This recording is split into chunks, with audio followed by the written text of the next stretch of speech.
माणसाला काम करण्याची धमक किंवा नेतृत्वात अशी ताकद पाहिजे की तो घरातून निघताना माझ्याकडे होईल या आशेनं आलाय, त्या काम त्याचं केलं पाहिजे, त्याची भावना उत्पन्न झाली पाहिजे, ह्याला प्रेम म्हणतात. आणि ही खरी लोकशाही आहे.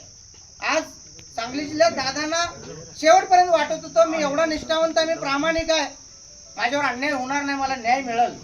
पण सरकार एकदा लागलेली सवय बंड झाल्याशिवाय थांबत नाही.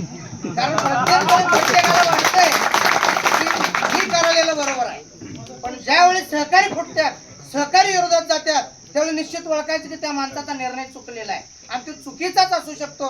आज सगळे राष्ट्रवादीची टीम बघितली, सुभाष दादा बघितलं की असं वाटतंय की कोणच कुणाचं गुलाम नाही. लोकशाही सगळ्याला त्याचा अधिकार आहे. आणि या तिकीट वाटपात या लोकशाही प्रचाराच्या यंत्रणेत बघितलं की असं वाटतंय की खरंच माणसं स्वाभिमान आहे. जरूर गरीब असावं पण गुलाम कधी नसावा. माणूस जन्माला एकदाच येतो आणि जर त्या अटी बघितल्या तर 84 लाख कोटी योनीतनं मग जन्म आहे. मग आणि आपण गुलाम सारखे जगायचं, मग जगायचंच कशासाठी दादा?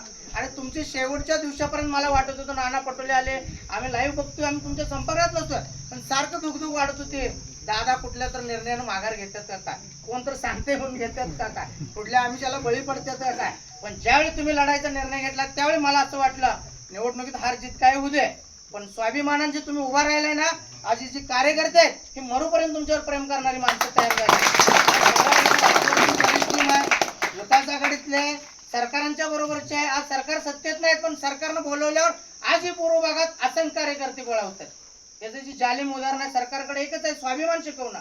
सरकारनं कधीच खिशातले 100 रुपये दिले नाही, तुझा प्रपंच चालू आहे, ही त्यांची ख्याती आहे. राजकारणात कार्यकर्त्यांना काय मिळावं म्हणून कामच करू नका. मी तसंच वागलोय, सगळ्याला माहित आता. आजी माझी विरोधक सगळे सरकार एकत्र आहेत आज. म्हणजे आज खरंच ही मीटिंग म्हणजे मीटिंग आहे. आणि माझं लोकशाहीत विशाल दादांना मतदान द्यायचं. सलगरवासियांना माझी कळकळीची विनंती आहे, इथं बसलेले कोण कोणाचे समर्थक आहे म्हणजे दादा घराण्यानं सलगरला काय दिलं नाही म्हणून मतदान टाकायचं नाही. कारण मी प्रतीक दादाच्या वेळी सुद्धा आम्ही प्रचार केलतात, संजय काकाच्या मागच्या वेळी गोपीचंद पळकरचा केलता, त्यावेळी त्याला मला बऱ्याच लोकांनी त्यावेळी सुद्धा आपलं बोलणं झालं. मी त्यावेळी एकच सांगितलं, बहुजनातला एखादा प्रतिनिधी लोकसभेत जात असेल, मी बहुजनाची जन्माला आलो, मी त्याला मदत करणे माझं कर्तव्य समजते. दादाचं माझं काकाचं कुणाचं कधीच मतभेद झाले नाही, सरकारांचे सुद्धा कधी मतभेद वैयक्तिक झाले नाहीत. कारण माझे काम करण्याची पद्धत, माझी कळकळीची विनंती तुम्हाला या निवडणुकीत दादा कारण सलगरला सरकार 3 वेळा आमदार दिले, एकदा उपसभापती अप्पल दिले, एकदा तानाजीला जिल्हा परिषद दिल्या, एकदा उपसभापती दिले, साखर कारखान्यात संचालक दिलं, आणि दादा घराने सगळ्यात मोठी दाजी रुसले म्हणून एवढी मोठी म्हैसाळ योजना दिली. आणि सलगरला दादा प्रत्येक ठिकाणी जर आपला प्रपंच चालवण्यासाठी जर लोकप्रतिनिधी काम करावा अशी कोणाची अपेक्षा असेल तर ती गैर आहे आणि ती करू नका. आणि ह्यावेळी दादा खासदार, दादा बद्दल काय मत आहे, माझं मत काय, आपण गेलो आणि दादाला कानात जरी सांगितलं दादा ही माझी अडचण आहे, तर ऐकून घ्यायची तरी क्षमता असलेला नेतृत्व असावं, काम पूर्ण होऊ दे नाही राहू दे. आणि सलगर मध्ये दादा काय कोणी करू दे, आम्ही राजकारणात काम करताना तन मन धन प्रामाणिकपणे, ज्याचा उपकार आहे तर आहे तर नाही तर नाही, अशा भूमिका वटवल्यात. अनेक सगळ्या विभागाचे लोक आहेत. सलगर गावानं तर मला विचारलं तर सरकार कंगळून सलगर तुमच्या गावात 2000 लीड दादा जाईलच, मी 100% सांगतो. सरकारने नुसतं सांगितलं इकडे टाकायचं आहे तरी 2000 लीड जाते. त्यामुळे माझी अपेक्षा या सलगर मधनं किमान 1000 लीड लोकांनी द्यावं. इथं बसलेले सगळ्याच लोकांनी सगळं मन मोठं करून दादागारांना आपल्याला केलेला फार मोठा उपकार आहे. भलं दादांच्या काळात आम्ही नसल, दाजींच्या नंतर आम्ही नसल, पण आज त्यांचं घराणं अडचणीत आहे. सगळ्यात दुःख आणि सुख काय असतं, आपण दवाखान्यात झोपल्यावर बघायल्यावर वाटतं आयला खरंच याचं माझ्यावर प्रेम आहे. आणि दादा घराण्यावर आज प्रेम करायची वेळ आज आमच्यावर आल्या आणि आम्ही भाग्यवान समजतो. दादांच्या घराण्याला अडचणीत असताना सरकार सुद्धा धावून आलेले आहेत. मग आपण तर काय कुठल्या झाडाचा पाला, पण आमचं तन मन चिमणीसारखं दादा, आम्ही काडीच्या रूपाने असू पण घरट्यालाही जाऊणार ना, पिल्ल्यालाही जाऊणार ना, अशा काळात आम्ही तुमच्यासमोर ठाम राहायचं ठरवलंय. माझ्याकडून जी आर्थिक आतापर्यंत आमची पद्धतच आहे की आम्ही आम्हाला काय अपेक्षा नाही कोणाकडून, पण आमच्याकडनं जी मदत होईल, कुठल्या कार्यकर्त्याला मी ओपन सांगतो, कुठल्या कार्यकर्त्याला काय अडचण लागली, कुठं चहा पाणी लागलं, भडण चिवडा लागला, की माझ्याकडे पहिल्यापासून पद्धत आहे, कुठल्या नेत्याकडे जायचं नाही. माझ्याकडनं लाखो रुपये खर्च होतात, पण तुम्ही इथं हजर असलेले प्रयत्न करा. दादा घराण्याच्या उपकाराची परतफेड करायची हीच वेळ आहे. पुन्हा आपल्याकडे ती वेळ उपकाराची परतफेड करण्यासाठी नाही आहे. ती उपकाराची परतफेड आपल्या या परिसरातल्या सगळ्या लोकांनी करावी अशी मी परमेश्वर चरणी एकच प्रार्थना करतो. आणि दादा तुम्ही या विभागाचं प्रतिनिधित्व करत असताना आमच्या गावात नवीन एक काकांचा आमचा खरा वाद वाढण्याचा विषय आहे की मी समजावून तुम्हाला आणि सरकारला सांगण्याचा प्रयत्न करतो की ड्रायफ्रूट म्हणून जे काही प्रकार चाललाय, पण डॉक्टर बाबासाहेब आंबेडकरनं या दलित समाजाला 350 एकर जमीन दिल्या आणि माझं एक मत आहे त्यांची सोसायटी त्यांच्या अज्ञानामुळं, अडाणीपणामुळं, अशिक्षितपणामुळे जरी लिक्विडेशन मध्ये गेले असेल तर त्या सोसायटीला पुनरुज्जीवित करून जर शासनाला जमीन ती पाहिजेच असेल, ड्रायफ्रूट करणारच असतील तर त्या जमिनीचं सरकार योग्य मूल्य त्या समाजाला मिळालंच पाहिजे या भूमिकेचा मी आहे. आणि जवळजवळ जर आज आमच्या मार्केटमध्ये 25 लाख एकर जमीन आहे दर एकराचा, मग 350 एकर जमिनीचा किंमत किती होईल सांगा. आणि त्या जमिनीवरती उभा करताना जर त्यांना त्याचं मूल्य जर रस्ता कडेने गटरीतनं गेला तरी आम्हाला वाटतं आम्हाला पैसे मिळायला पाहिजेत.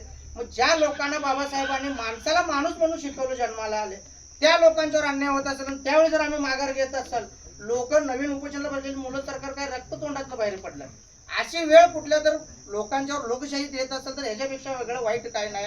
आणि शासनाला किंवा लोकप्रतिनिधी म्हणून दादा तुम्हाला लोकसभेत गेल्यानंतर माझं पहिलं काम असेल सलगरचं एक, तर या 350 एकराची जमीन तर एक त्यांना अबाधित राहिली पाहिजे.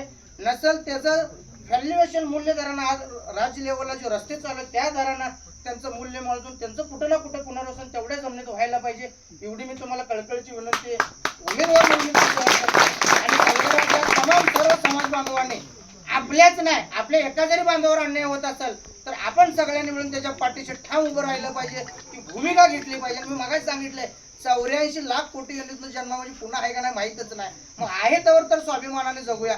ज्याची चूक आहे त्याला चूक म्हणून सांगा. त्याचं अनेक उदाहरण इतिहासातलं सांगतो. रावण रामाच्या लग्नाच्या वेळेला हजर होता तरी पण सीता पळवून नेला, त्याला माहित होतं ही सीता त्याची बायको आहे तरी पण नेला. ज्यावेळी बिभीषण फुटला आणि त्यावेळी त्याची हार झाली, ज्यावेळी जवळची माणसं बाजूला जातात त्याचा पराजय निश्चित असतो. जगताप हे प्रचार करणारी माणसं त्यांच्यापासून बाजूला गेल्या त्यावेळी निश्चितपणे विशाल दादा तुमचा विजय आहे. इतिहास जास्त बोलावलं